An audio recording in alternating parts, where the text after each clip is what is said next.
যারা কোরবানি দিবে, রাসূল আকরাম সাল্লাল্লাহু আলাইহি ওয়াসাল্লাম তিনি বলেছেন, হাদিসটি সহিহ মুসলিমে রয়েছে, রাসূল আকরাম সাল্লাল্লাহু আলাইহি ওয়াসাল্লাম তিনি বললেন যে তোমাদের মধ্যে যারা কোরবানি করবে তারা যেন জিলহজের চাঁদ দেখার পর থেকে কোরবানির আগ পর্যন্ত তারা হাতের নখ এবং চুল এগুলো যেন না কাটে। সুবহানাল্লাহ।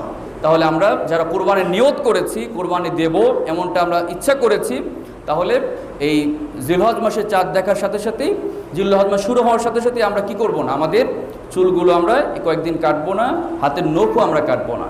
এর কারণও রয়েছে, উলামায়ে কেরাম বলেছেন এই বিধানের গুরুত্বপূর্ণ একটি কারণ রয়েছে যে আল্লাহ সুবহানাহু ওয়া তাআলা এই বিধানের মাধ্যমেও তার বান্দাদেরকে নেকি দিয়ে ভরপুর করে দিতে চান। সুবহানাল্লাহ।